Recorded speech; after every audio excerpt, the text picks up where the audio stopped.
네. 윤한 갈등 제2라운드 네. 어떻게 보고 계시는 거예요? 너무 웃기는데 오늘 그 주기환 네. 그 어제 광주시당 없던 위원장 자리를 만들어서 민생특보를 새로 만들었어요. 만들었잖아요. 예. 나는 물러서지 않는다. 너무 유치하지 않아요? 네, 그런 게 있죠. 그러니까 비례 안고자 이런 말 하면 그러니까 비례를 요청했다는 거잖아요. 비례를 그러니까 요청했다는 것이고 요청해서 안 안 받아들였으니까. 받아들여주고 24번 주니까 안 해. 그리고 그만둬버리고. 그러고 나서 조정을 했는데 조배숙이 들어갔어요. 네, 조배숙이 들어갔어요. 조배숙 이분은 비례 한 번 하고 지역구 3번 하신 분이에요. 그리고 다시 비례를 해. 당을 계속 바꿨습니다. 민주당 쪽으로 했다가 뭐 국민의힘, 바른미래당 뭐 등등등 해가지고 들어가신 분이세요. 이분이 비례로 가야 되는 이유가 뭔지를 잘 모르겠어요, 진짜. 여튼 그런 분이 갔어.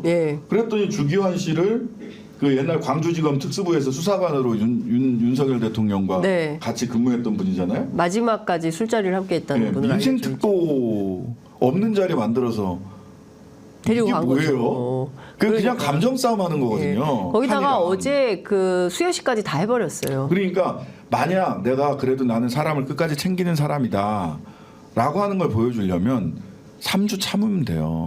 3주 참고 나서 해도 되거든요. 근데 바로 보란 듯이 한동훈 네 이렇게 나온단 말이지 라는 메시지잖아요. 그렇죠. 한동훈 위원장은 또 저는 정말 논리적으로 말이 안 된다는 생각을 하는 게 그 이종섭 도주대사 돌아온 걸 가지고 이제 다 끝났다. 이제 다 끝났습니다. 해결됐다. 저희들이 국민의힘이 해결했습니다. 이제 끝났습니다. 이렇게 얘기를 했잖아요. 뭐가 끝나요? 이게 뭐가 끝났습니까? 이제 시작인데 숙제가 하나 더 늘었을 뿐이에요. 왜 보냈느냐라고 하는 것도 규명의 대상이 됐다. 그렇습니다. 숙제가 하나 더 최상병은 왜 거기서 죽음을 맞이할 수밖에 없었는가? 박정훈 전 수사단장에게 외압을 행사한 자는 누구인가? 그렇죠. 이종섭을 도주시킨 자는 누구인가? 거기 숙제가 하나 더 늘었을 뿐이지 문제가 해결되지 않았어요. 그런데 엇박자도 이런 엇박자가 없습니다. 이종섭 장관과 대통령실에서 뭐라고 해요? 조사받으러 들어온 게 아니라 관계 그 공관장 회의하러 방산 관계 공관장 회의하러 온 거다라고 그랬잖아요. 뭔 얘기예요? 필요하면 수사 공수처에서 필요하면 협조하면 협조하겠다. 이렇게. 그러니까 명분은 기회가 되면 하겠다. 그러니까 대통령실에서는 공관장 회의하러 들어온 거고 그 한동훈은 내가 들어오라고 해서 들어왔다잖아요. 여야간에도 정부 여당 간에도 말이 안 맞아요. 그렇습니다. 그래서 다시 그럼 물어봐야지 한동훈한테 공관장 회의하러 왔다는데 그게 뭐가 문제가 해결된 겁니까? 라고 물어봐야지.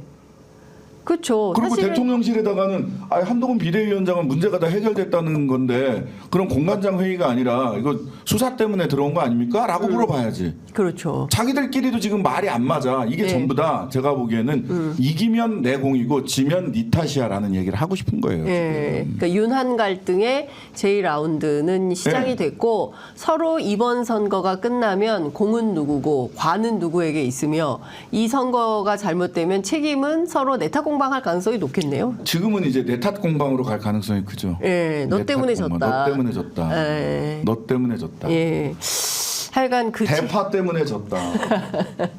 원종섭 때문에 졌다. 그래서 저 오늘 오면서 잠깐 생각을 했는데 대파 챌린지를 한번 해볼까? 대파 챌린지? 시작된 거 같은데. 시작됐어요 벌써. 뭐 하시는 분들 계시던데요. 자기 동네 대파 가격 찍어가지고 올리기.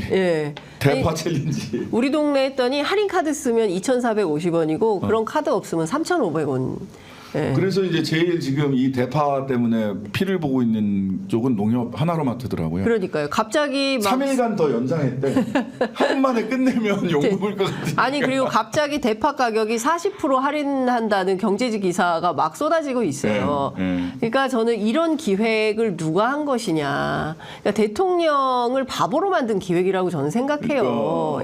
그 송미령 장관이죠. 송미령 장관이 가서 그쪽으로 안내해서 얘기했잖아요. 정말 무책임한 사람이에요. 그렇죠. 그러니까 저는 그 대한민국 전체를 향해서 대통령이 얼마나 민생에 무관심한지를 대파 875원으로 바로 확인을 시켜줬다. 무관심할 뿐만 아니라 뭘 몰라. 이게 합리적 가격이라고 그러잖아요. 합리적 그 말이 핵심이에요. 저 죄송한데 875는 본 적이 없어요. 예. 그 전에 817원까지 대파 가격이 떨어진 적이 있고요. 몇 년 전에 한 10수년 전에 네. 817원까지 대파 가격이 떨어진 적이 있는데요.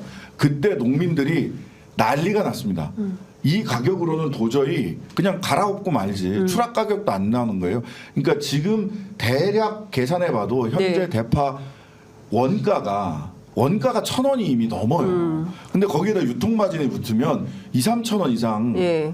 나오는 게 너무 당연한 거잖아요. 그러니까 저는 이 정부가 너무 답답한 게 이제 사과 가격이 막 문제가 되니까 이제 올 초에 신년 대담에서 뭐 정부 비축량 풀어서 어쩌고저쩌고 한다고 했는데 하나도 안 풀렸어요. 네. 예, 그 어디 풀렸는지 확인이 안 돼요. 왜냐하면 더 올랐거든요, 가격이. 네. 그러니까 이게 유통에 문제가 있는 건데 느닷없이 수입 농산물 이것도 확 풀겠다고 해서 앞으로 풀겠다고 국민 그러더라고요. 여러분 망고, 체리, 키위 이런 거 싸게 사다 쓰실 수 망고 있게 스핀 뭐몇 가지 딱 할 수 찍어줬어, 있겠다라고 했어요. 그러면 또 국내 농산물 어떻게 하라는 얘기예요. 그러니까, 어떻게 하라는 그러니까 지금 당장 이 앞이 급하니까 그 다음에 내다보고서 뭘 정치하고 정책을 하는 게 아니라 당장 코앞에 사람들이 난리니까 그거만 어떻게 치워야 되겠다. 이렇게 근시안적으로 정책을 하니까 사람들이 아이고야 이 사람들 어떻게 이거 계속 맡겨도 그러니까. 되겠나라는 생각을 하는 거죠. 제가 최근에 이거를 이제 조금 더 깊이 들여다보면 우리가 이제 뭐 뉴스만 가지고 당장 나오는 뉴스만 갖고 얘기를 하는 것이 아니니까 오늘 뭐 네. 정치의 야수성에 대해서 말씀드렸는데 정치적 언어가 회복되어 가고 있다라는 맞아요. 생각을 해요. 예. 그러니까 조국 혁신당의 등장으로 이건 뭐 자화자찬이 아니라 그 말은 아리스토텔레스가 제가 어디 가서 뭐 그런 강의하면 제가 하는 말씀이 있어요. 말의 힘을 구성하는 아리스토텔레스가 했던 얘기예요. 말의 힘을 구성하는 세 가지가 있습니다. 하나는 로고스, 그러니까 로직이죠. 논리가 앞뒤가 맞아야 돼요. 네. 한동훈의 말은 앞뒤가 안 맞거든요. 아니, 그러니까 일단 문장이 잘 안 돼. 그러니까 네, 문장 분석을 해보면 주어 동사 이게 잘 안 돼요. 이렇게 네. 주술목행이 예. 맞아야 되는데 맞아야 돼. 주시상목행이라고 얘기하는데 주시상목행이 잘 안 맞고 1문단의 얘기와 2문단의 얘기가 논리적으로 충돌하는 경우들이 많아요. 그다음에 이제 파토스라고 그래서 패션 사람의 마음을 움직여줘야 되잖아요. 예. 그다음에 마지막에 에토스라고 하는데 이걸 한국말로 이걸 이렇게 번역하기가 되게 어려운데 그 말하는 사람의 삶의 이력에서 묻어나오는 진정성 같은 거예요. 믿을만하다. 그러니까 예를 들면 그 전에 김수환 추기경님이 정직해야 합니다. 네. 라고 하면 정말 정직해야 될 것 같잖아. 네. 근데 이건희 씨가 대한민국 국민들은 거짓말하지 말아야 됩니다. 정직해야 됩니다라고 얘기를 하면 퍽이나 뭐 이런 소리가 나오잖아. 이게 이제 에토스란 말이에요. 예. 근데 지금 그 정치적 언어가 사실은 여야 할 것 없이 인플레이션 되면서 굉장히 그 상대방에 대해서 혐오하거나 공박하는 말도 저게 진짜로 뭘 해결하겠다는 말이 아니라 그냥 네. 하루 데일리 멘트 하루하루 끝나는 데일리 멘트다. 그다음에 윤석열 대통령과 한동훈 비대위원장이 공정과 정의를 얘기하고 법치주의를 얘기를 했을 때 그것이 얼마나 허망하고 소위 메타 공정 그 공정 그냥 법적으로 그 글자 그 위에 있는 우리 국민들이 느끼는 공정 감각과 저분들이 얘기하는 공정과 정의의 감각이 얼마나 따로 떨어져 있는가를 실감하고 있던 차에 조국 혁신당에 나온 후보들이나 조국 대표가 얘기하는 건 저 사람들은 진짜 할 것 같아. 그 얘기를 굉장히 많이 한다는 거예요. 제가 저 뉴사이킥 진행자 네, 권순표. 권순표 기자하고 지난 월요일 날 저희 프로그램을 했는데 주변에서 그 얘기를 많이 한대요. 아, 조국 혁신당 진짜 할 것 같아 그 사람들은. 할 것 같잖아. 예, 그렇게 얘기를 많이 주변 사람들이 많이 한다고 하더라고요. 그러니까 그게 어제도요. 네. 뭐 다음 주제에도 있는 것 같은데 어제도 이종섭 들어온다고 했을 때 왜 조국 아침에 지난번에 우리 장 기자님이랑 했던 것 같이 인천공항에 신장식 착륙은 박은정 가 있을 줄 알았다는 거야. 근데 안 갔잖아요. 예. 뭐야 조국 혁신당 빠졌나? 왜 안 가? 예. 근데 우리는 그때 공수처에 가서 예. 출국 금지를 빨리 공수처가 법무부에 하라. 요청하라. 예. 한번 들어왔는데 못 나가게 해야지. 예. 들어오는 사람 못 들어오게 할 건 아니잖아요. 우리가 그렇죠. 인천공항 가서 예. 규탄은 할 수 있지만 예. 보다 더 쐐기를 박는 거는 예. 그리고 그게 바로미터가 될 거예요. 뭐 공수처 빨리 나를 소환해서 조사를 해라 어쩌고 저쩌고 얘기를 하는데 그거는 정치적 수사에 불과하고 네. 공수처가 정말 수사할 의지가 있고 하다면 출국 금지 시켜야지, 요청해야지. 네. 그리고 예. 법무부 장관은 출국 금지를 받아야죠. 예. 명령을 내려야죠. 예컨대 공수처가 출국 금지를 다시 하고 했는데 법무부가 또 풀어. 그럼 안 받아주고 그러면 어떻게 되는 거예요? 그럼 법무부 장관이 직무유기죠. 직무유기다. 예. 직무유기죠. 예. 당연한 거 아닙니까? 공수처가 출국 금지 요청을 안 하는 것도 직무유기고 저희들이 보기에는 네. 만약 공수처가 그 출국 금지 요청을 했는데 법무부 장관이 이거를 그대로 놓아둔다라고 하는 것도 저는 직무유기라고 봐요. 어찌 보면 법무부 장관이 지금 외통수에 걸렸네요. 그렇죠. 공수처 지금 되게 골 때리는 체제지 않습니까? 처장 없어요. 처장 공석, 차장 공석. 예. 그래서 직무대행의 직무대행이 처장을 공수처장을 하고 있는데 이제 김선규잖아. 윤라인. 예. 김선규 이 사람 뭐 원래 사표 냈다가 사표를 수리를 안 하고 다시 복귀했어요. 런종석 돌아오는 시점에 복귀했어요. 그리고 이 사람이 김선규가 뭐 했냐? 예. 한동수, 임은정, 박은정 예. 압수수색했어요. 그래서 한동수 감찰부장이 예. 수사받으러 오라고 또 지금 또 다시 예. 김선규 오자마자 예. 한동수 감찰부장 전 감찰부장 보고 예. 수사받으러 오라고 예. 통보했거든요. 아, 한동수 감찰부장에게. 에게. 한동수 부장이 예. 이미 김선규는 안 된다. 압수수색 할 때 이미 피의사실 공표도 했고 네.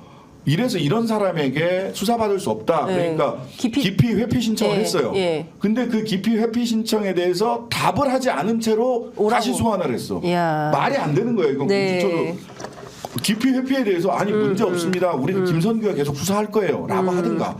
김선규는 왜 사표 냈다가 왜 돌아오냐고. 네. 하여튼 중요한 포인트는 한 발 더 빠르게 하고 있다. 네. 근데 중요한 포인트는 이런 것 같습니다.